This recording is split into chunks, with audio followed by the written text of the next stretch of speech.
Сіз витамин ішіп жүрсіз бе? Бірақ нақты қай витамин сізге керек екенін білесіз бе? Көп адам витаминді жай ғана пайдалы ғой деп ішеді. Бірақ шындық, әр адамның ағзасы әртүрлі. Сәйкесінше, қажетті витамин де әртүрлі. Ал кейде керек емес витаминді ішіп, керісінше ағзаңызға зиян келтіруіміз мүмкін. Бүгін мен сізге қарапайым тілмен қай белгілер қандай витамин жетіспейтінін көрсетеді. Оны қалай нақты анықтауға болады. Қандай витаминді қашан ішу керек. Және ең бастысы, қандай қателіктен аулақ болу керек екенін түсіндіретін боламын. Сәлеметсіздер ме? Сіздермен дәрігер Дина Мұқатай. Қазір адамдардың бірнеше санатында витаминдердің, әсіресе В тобы витаминдерінің жетіспеушілігі жиі кездеседі. Бірінші кезекте жиі және көп мөлшерде алкоголь тұтынатын адамдар. Егде жастағы адамдар, ұзақ уақыт бойы жүйкелік күйзелісте жүретіндер. Сондай-ақ, ауыр физикалық еңбекпен айналысатын адамдар. Бір сарынды тамақтанатындар, мысалы, күн сайын тек тез дайындалатын кеспе жеу. Қант диабетімен ауыратын. Осы аталған адамдардың барлығында В тобы витаминдерінің тапшылығы жиі кездеседі. Жалпы алғанда, В тобы витаминдерінің жетіспеушілігіне адамдардың жартысынан көбі бейім. Осы жерде сіздерде орынды сұрақ туындайды. Витамин жетіспеушілігін қалай анықтауға болады және нақты қай витамин жетіспейді? Ең қарапайым жауап – витаминдерге қан анализін тапсыру. Қазіргі кезде кейбір зертханалар мұндай талдауларды жүргізеді. Бірақ біріншіден, барлық витаминдерге толық анализ тапсырудың бағасы өте қымбат шығады. Екіншіден, шағын қалаларда немесе ауылдарда витаминдерге қан талдауын жасайтын зертхана бола бермейді. Сондықтан қазір мен сіздерге ағзада қай витамин жетіспейтінін анықтауға көмектесетін белгілер туралы айтып беремін. Ендеше, ең алдымен неге назар аудару керек? Алдымен тілге қараймыз. Егер тіл толық қызыл, қып-қызыл болса, бұл көбінесе В1 витаминінің жетіспеушілігін көрсетеді. Егер тіл жылтыр, тегіс, жылтыратылғандай болып көрінсе, және онда күйдіру немесе шаншу сезімі болса, бұл В12 витаминінің жетіспеуін білдіреді. Егер ауыз бұрыштарында жарылулар пайда болса, бұл кейбіреулер айтатындай инфекция емес, көбінесе В2 немесе В6 витаминдерінің жетіспеушілігін көрсетеді. Ал құмырсқа жүргенде терде жыбырлау сезімі, шаншу, үю немесе аяқтағы әлсіздік көбінесе В12 витаминінің жетіспеушілігін білдіреді. Аяқтың сезімталдығының төмендеуі, яғни ыстық суықты ажыратудың нашарлауы В1 витаминінің жетіспеу белгісі. Сонымен қатар, бұл витамин жетіспегенде балтыр бұлшық еттерінде ауырсыну жиі болады. Енді тырнақтарға назар аударайық. Тырнақтың сынғыш болуы Д витаминінің және А витаминінің жетіспеушілігін көрсетеді. Және А витамині жетіспегенде тырнақта көлденең сызықтар, ақ жолақтар пайда болады. А витамині жетіспеуінің тағы бір ерекше белгісі көру қабілетінің төмендеуі, әсіресе кешкі уақытта нашар көру. Мұндайда адам жарықта жақсы көреді, бірақ қараңғыда немесе әлсіз жарықта көруі нашарлап, бейнелер бұлдырланады.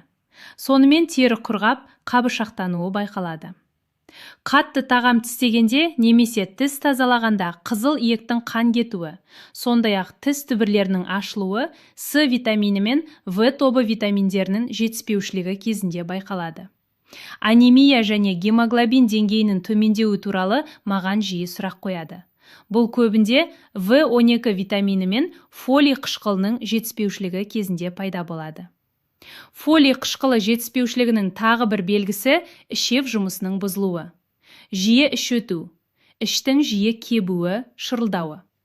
Соңғы зерттеулер көрсеткендей, қазіргі адамдардың көпшілігінде түрлі витаминдік қоспаларды қабылдау салдарынан фолий қышқылының артық мөлшері байқалады. Бұл жақсы емес. Себебі фолий қышқылын ұзақ уақыт өте көп мөлшерде ішсе, ағзаның вирустарға қарсы қорғанысы және ісік жасушаларына, онкологиялық ауруларға қарсы қорғанысы әлсірейді. Яғни мәселе витаминнің өзінде емес, оны артық әрі ұзақ уақыт қолдануда. Әрине, фолий қышқылын міндетті түрде қабылдау керек адамдар да бар. Мысалы, ревматоидты артритпен ауыратындар, псориазға байланысты артриті бар науқастар, Олар метотрексат препаратын қабылдайтын болса, фолий қышқылын қосымша ішуі қажет. Ал дені сау адамдарға фолий қышқылын шамадан тыс қолданудың қажеті жоқ. Келесі кезекте Е витамині туралы қысқаша айтайық.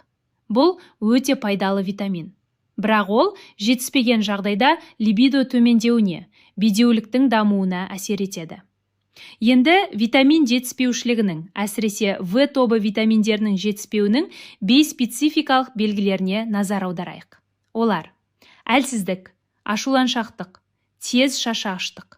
Әрине, бұл белгілер стресс, шаршау немесе ұйқының жетіспеуінен де болады. Бірақ сонымен қатар бұл симптомдар көбінесе В тобы витаминдерінің жетіспеушілігінің салдары болып жатады. Қазір бір жағдай есіме түсіп отыр. Маған өте тез ашуланатын, ұсақ нәрсеге қатты шамданатын бір пациент келген. Оның жағдайы тіпті психиатриялық деңгейге жақын сияқты көрінген. Бірақ толық тексеру жүргізген кезде оның ағзасында В тобы витаминдерінің жетіспеушілігі бар екені анықталды. Біз оған В тобы витаминдерін тағайындадық. Бірнеше күннің ішінде оның жағдайы біртіндеп жақсарып, ашуланшақтық пен тітіркенгіштік айтарлықтай азайды. Осыған байланысты мынаны айтқым келеді. Кейде адамның мінез құлқындағы өзгерістер тек психологиялық себептен емес, ағзадағы витамин жетіспеушілігінен де болады. Сондықтан бірден ауыр психиатриялық диагноз қоюға асықпай, алдымен қарапайым себептерді, соның ішінде витамин тапшылығын да тексеріп көру маңызды. Ал енді жиі қойылатын сұрақтарға тоқталайық. Бірінші сұрақ: егер адамда таблетка түріндегі витаминдерге аллергия пайда болса, онда В тобы витаминдерін қандай тағамдардан алған дұрыс?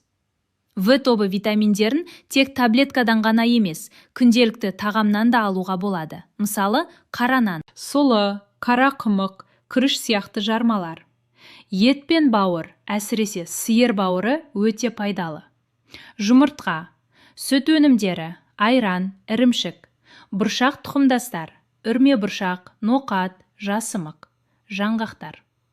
Яғни, егер адам дұрыс әрі әртүрлі тамақтанса, ағза В тобы витаминдерінің көбін табиғи түрде ала алады. Келесі жиі қойылатын сұрақ: витамин кешендерін қанша уақыт қабылдауға болады?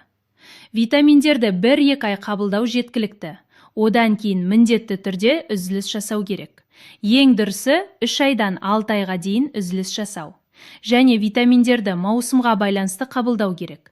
Жаздың соңы мен күздің басында біз жеміс-жидек пен көкөністер арқылы табиғи витаминдерді жеткілікті мөлшерде алған кезде таблетка түріндегі витаминдерді қабылдаудың қажеті жоқ. Ал қыстың соңында және көктемде ағзада витаминдер жетіспейтіні анық сезілген кезде витаминдерді курс ретінде қабылдауға болады. Шамамен 1-2 ай. Келесі өте танымал сұрақ: омега-3 және омега-6 витаминдерін қабылдау пайдалы ма? Иә, омега-3 және омега-6 пайдалы.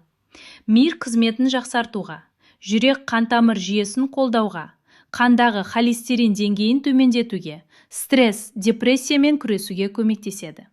Егер омега-3-ті ұзақ уақыт қабылдасаңыз, іштің жұмысы бұзылуы мүмкін. Яғни, іш өту, іш кебу, ауырсыну сияқты жайсыздықтар пайда болады. Сондықтан оларды 1-2 айлық курс ретінде қабылдаған дұрыс.